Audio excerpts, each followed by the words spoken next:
Hi everyone, I'm Celeste. Welcome to my YouTube channel.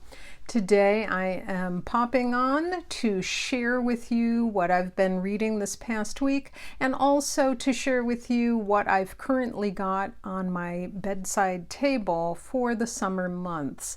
Now usually it's a combination of some nonfiction, some poetry, and some short story collections. This time around I am going to share with you a couple of novels as well. So let's get right to it. The first book I'd like to share with you that I'm enjoying is The Collected Stories of Jean Stafford. Jean Stafford is often overlooked in the annals of American literature, but she's really quite a good writer, and I do recommend this collection. I've only read a few, so I guess I shouldn't be recommending the collection as a whole, but as a writer, I think she's good. Jean Stafford was an American short story writer and novelist, and she actually won the Pulitzer Prize for Fiction for this book, The Collected Stories of Jean Stafford, in 1970.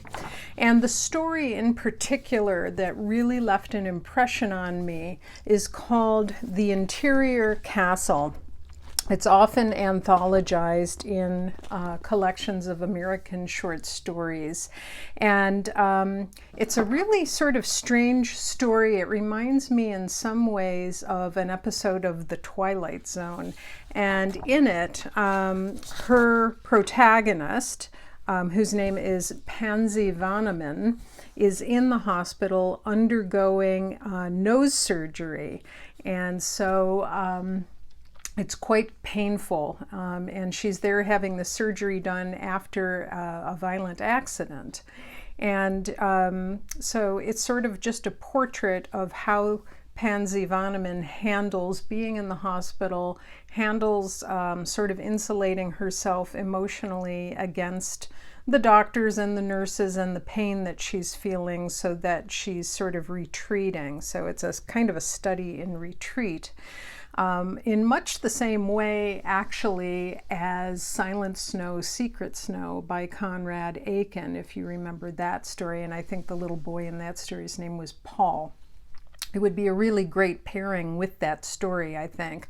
And what's interesting is Jean Stafford was married to the brilliant but quite disturbed poet Robert Lowell, and this is sort of an autobiographical story because she herself was in a violent car crash with Robert Lowell, and their marriage was quite tumultuous. And after this crash, she was also hospitalized, and so she sort of worked and processed that all out through her short story, The Interior Castle. The introduction in this collection is by Joyce Carol Oates, and a lot of the stories look really intriguing. So I'm about to start one that is called, where is it? The Echo and the Nemesis. So we'll see what that one is like, but I do strongly recommend checking out Jean Stafford. Another short story collection that I have on my bedside table this summer is The Collected Stories of Willa Cather. I love this cover with the quilt design. I've read a lot of Willa Cather's nonfiction, actually, because she did a lot of writing during World War I, sort of reporting on what life was like on the home front then. However, and I don't know if she was also a correspondent. I'll have to check that out. But these are her short stories. And of course, Willa Cather is the famous American novelist. She's the author of many novels, including My Antonia, O Pioneers, Death Comes for the Archbishop. So excuse me, the story I'm most familiar with in this collection is Paul's Case. Now, Paul's Case is not a nice, lightweight, sort of fluffy, comforting, cozy story by any means. It's rather disturbing. But for some reason, like Jean Stafford, Willa Cather is just one of those authors that I often associate with summertime for some reason. And she's a brilliant writer, as I'm sure you're aware. So yes, I'm really excited about giving this one a go. And then I'm also checking out Women of the Harlem Renaissance. And these are poems and stories edited by Marissa Constantinou. Lovely, lovely cover there. And I think it's ideal for summertime. The little back of the jacket says here, "The streets swarm with humanity, humanity in all shapes, manners, forms, laughing, pushing, jostling, crowding." And the end papers in this Macmillan edition are lovely. Normally, I do not go for Macmillan editions. I know a lot of people love having really small, compact volumes of things, but just know that as you get older and your eyesight changes, it gets a little more difficult to read these. So if you're looking for classics to hang on to for a long time, you're looking for longevity of something you can go back to a few decades from now, you may want to get something with larger font. But in any event, this has a number of works by Layla Amos Pendleton, Clara Ann Thompson, Jessie Fusette, Carrie Williams Clifford, Olivia Ward Bushbanks, Nella Larson, of course, who else? Alice Dunbar Nelson, and many others. So I'm really excited to try this. Where did I hear about this? I want to say it was from Books and Things. So thank you very much for that recommendation. And yeah, I'm really looking forward to getting to this summer and dipping into it. And it's the perfect size volume to fit in a purse or a lunch bag and bring to the park as well. Next up is an old standby favorite, Agatha Christie, Midsummer Mysteries. I do collect these hardcover HarperCollins editions of her seasonally gathered short stories. This, of course, is for summer. If you look at the foiling on this, it's really quite lovely, and it extends onto the back. I believe it's the same house in all of the 4 seasons, if I'm not mistaken. And look at the end papers here. Delightful. So I'm familiar with a lot of these short stories, but I think Agatha Christie, especially her short stories, are wonderful for those sort of in-between times when you've just come off reading a novel that you were really emotionally invested in and in its world, and you're trying to sort of wean yourself from it and prepare yourself for reading something else. And so in those situations, I'll often pick up a short story like the Willa Cather or Agatha Christie. There's one story in here that sounds really intriguing that I'm looking forward to. Let me just get the information on that for you.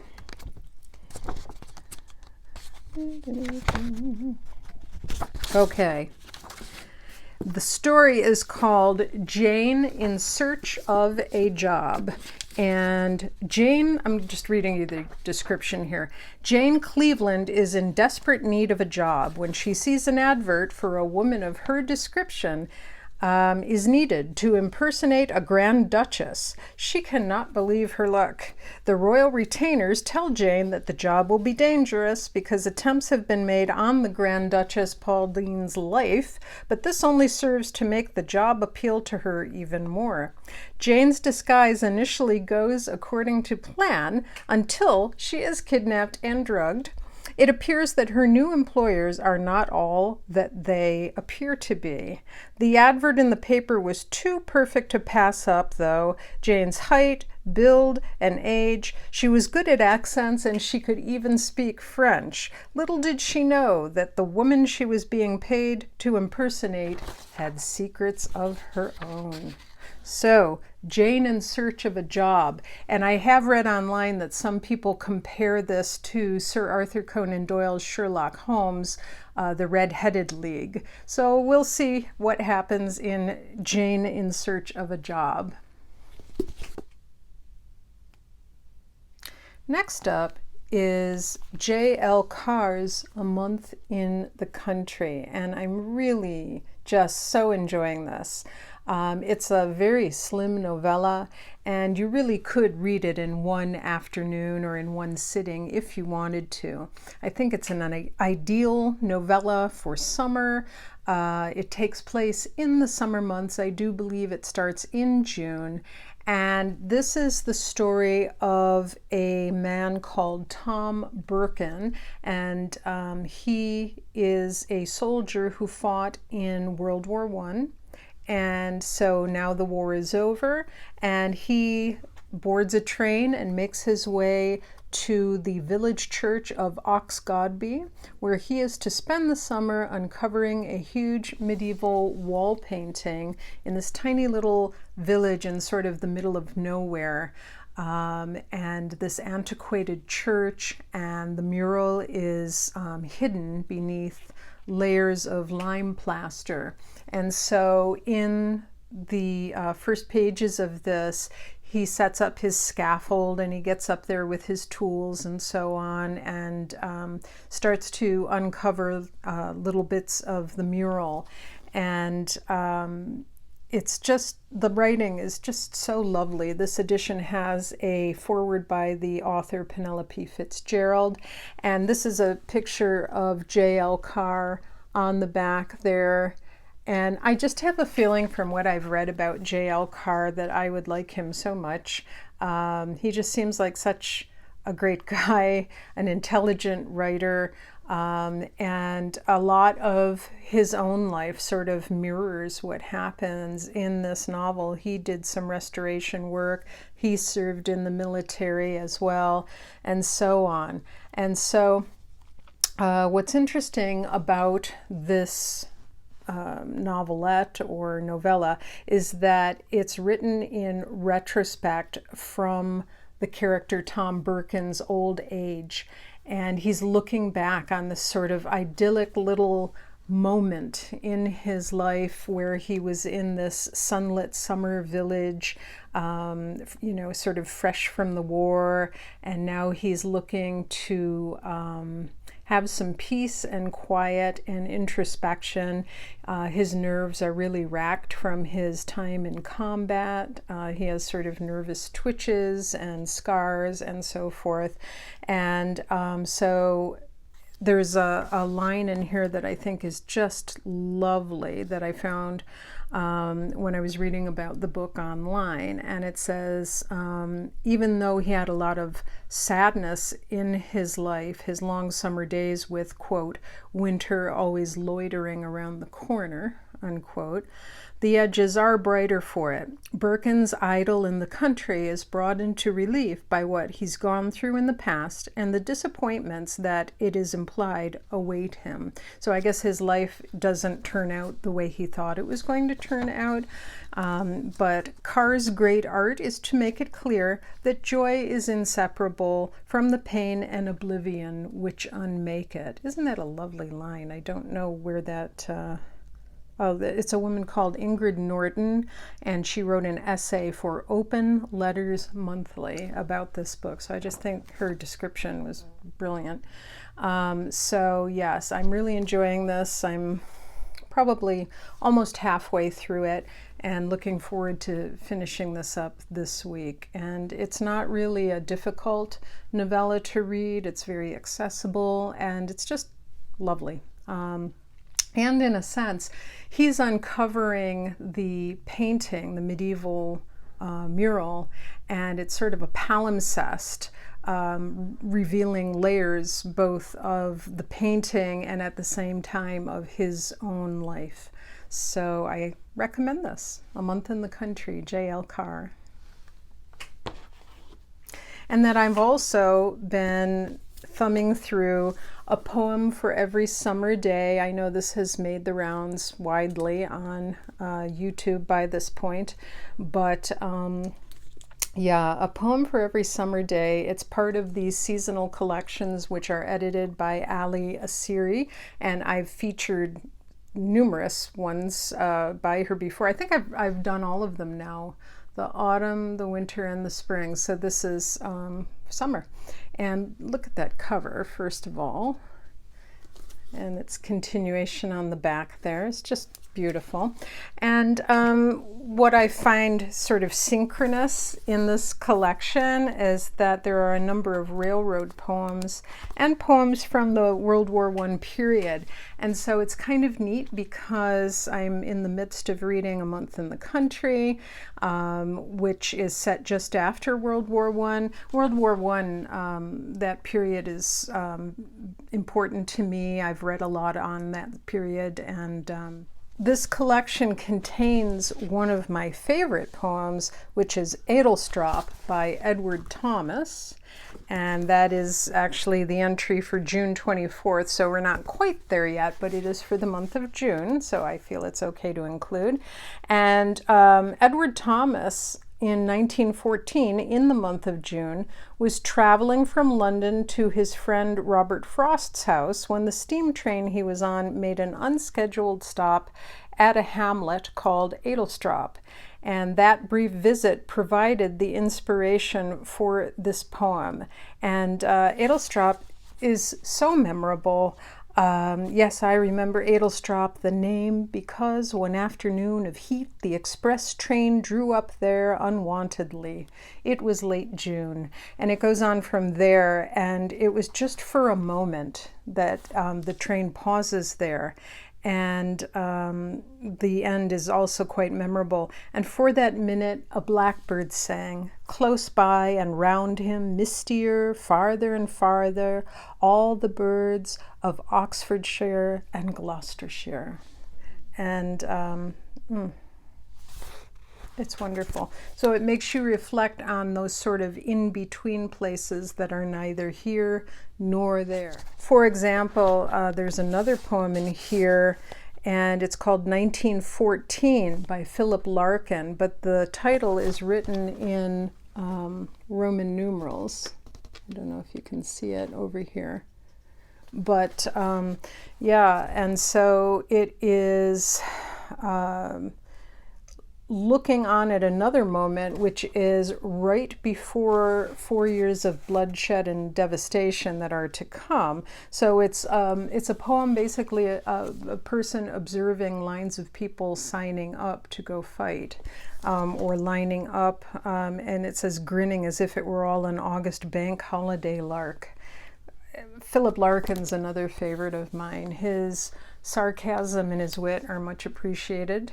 And yeah, so this whole collection is marvelous, and I'm just sort of allowing myself to read a couple of poems each day as a treat because I'd like to make it last all summer. So do check that out, A Poem for Every Summer Day, edited by Esiri. And then I always keep a copy seasonally of one of the Flower Fairy books by Cicely M. Barker. And so, of course, this is Flower Fairies of the Summer. Beautiful bright cover there. And Cicely M. Barker was an illustrator who lived in, let's see, she was born in 1895 and died in 1973. And she's influenced a little bit by Kate Greenaway. She always used real-life models for her paintings, and she would make her paintings for each flower and then accompany it with a little fairy that had butterfly wings or fairy wings. So here, for example, is the Song of the Yarrow Fairy. And she always accompanied each painting with a poem to match it. She's known for her accuracy of her flowers and plantings, and so they're botanically accurate. They're all just lovely. I love the colors. The Song of the Harebell Fairy. I grew up with this set of books on the shelf, and it's just really, really memorable to me. The Song of the White Clover Fairy. Apparently she was heavily influenced by the pre-Raphaelite painters, and so as you can see on the cover here, for example, you know, even though these might be considered children's rhymes and children's books, the gestures that each fairy make are borrowed from pre-Raphaelite painting. And as well, what's interesting is that she apparently lived with her sister Dorothy, and the children would come to their house and pose as models for each of the fairies. Another person who posed as one of the characters in her paintings was named Gladys Tidy. She was a young girl who came to the house every Saturday to do the housework. I think that would make a lovely film. Yeah, so, and speaking of paintings in churches, when we were talking about a month in the country, Barker's art reflects a lot of pre-Raphaelite elements, and she was also known for her murals and paintings, which were used in area churches in England. So I thought that was really, really interesting. And so yeah, my only nit about these books, I love them dearly, and they were a part of my childhood, and I still keep them proudly displayed on my shelf, all of the Flower Fairy books. My only nit is that they are all white fairies, so viewed through the lens of today, you know, it might have been nice to have a little bit more representation. And I believe that to be true also in terms of fairies in general. When you see fairy gardens and, you know, like little cottages and gnomes and so on, far too often they're always white. And I know some of that is based on Scandinavian or German traditions, but, you know, I'm presuming that supernatural beings can be any color, and it would be nice for children of other colors to see inclusion in fantasy. So, but other than that, they're near and dear to my heart, and I always have the seasonally appropriate copy on my bedside table. So check that out. And then finally, I have two novels, and I'm not going to read both of them, but I'm going to probably choose one or the other of these. And the first is a classic, which I've always wanted to read, and I thought that this was just a really lovely addition. It's The Yearling by Marjorie Kinnan Rawlings. This was a winner of the Pulitzer Prize, and so it's just, it's made into a movie, obviously. I don't quite remember the movie, so I'm probably going to watch that as well. However, it is set in Florida.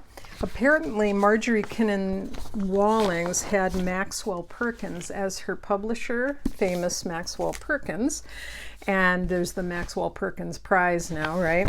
And she submitted several projects to Perkins, and he rejected all of them and gave her the advice to just write about what you know. So she wrote about what she knew from her own life, and The Yearling was the result. And in this book, I don't know a lot about The Yearling, to be honest with you, even though it's a classic. Young Jody Baxter lives with his parents, and they're very poor. They live in the backwoods of Central Florida in the years following the Civil War, and they're struggling to survive. His parents had 6 other children before him, but they died in infancy, And he has kind of a strained relationship with his mother, but everyone there loves the outdoors, and their family are very bonded to each other. And he wants a pet, but they can't afford one because they can't afford to feed it. And then a deer comes into his life, and the story moves on from there and what happens. And it's a Bildungsroman or coming-of-age tale. I have read some other writing by Marjorie Kinnan, which I liked very, very much. It was a bit of memoir, and I can't think of the name of that right now, but I'll post a link below to it. And that writing was just lovely and poignant, so I thought I might give this one a try. I certainly wanted to have a beautiful hardcover edition for my bookshelf, so I may get to that this summer, but you know, this is one of those books you could certainly pick up at any time and enjoy. And then finally, the other choice for a book that I may read is called The Narrowboat Summer, and this is by Youngson. And apparently she wrote another book called Meet Me at the Museum. I have not read that book. I had not heard of Youngson. So it says, The Charmer of the Summer, a touching, hopeful story about figuring out what matters and mustering the courage to make necessary changes. And the description kind of reminded me in a way of The Enchanted April, because again we have three women reflecting on their lives. There's Eve and Sally and Anastasia. Anastasia is a defiantly independent narrowboat dweller, and so the three of them somehow meet or connect, or I haven't started it yet, so I don't know how they come to know each other. But apparently they agree to drive Anastasia's narrowboat on a journey through the canals of England as she awaits a life-saving operation. So yeah, as they glide gently and not so gently through the countryside, the eccentricities and challenges of narrowboat life draw them inexorably together, and a tender and unforgettable story unfolds. At summer's end, all three women must decide whether to return to the lives they've left behind or forge a new path forward. And it's supposed to be quite hilarious and uplifting. I love the hardcover art. It's just lovely. It's kind of like a watercolor, if you can see that there. And the inside is a lovely shade of green. So this is a heavy contender for the novel I'll choose when I finish A Month in the Country. I'm not sure if I'm quite in the right frame of mind for the Yearling right now, because I just came off of Where the Crawdads Sing, and I'm reading some pretty heavy-hitting Southern authored short stories. So, you know, I may decide to go for something a bit lighter and more modern. So we'll see, but that's The Narrowboat Summer by Youngson. And that's all that I have for today. I hope that you are going to get out in the beautiful sunshine and enjoy yourself in the month of June. I'll have some more books that I'll be discussing with you next week. So enjoy the rest of your day and your week, and I'll see you again real soon. Bye-bye.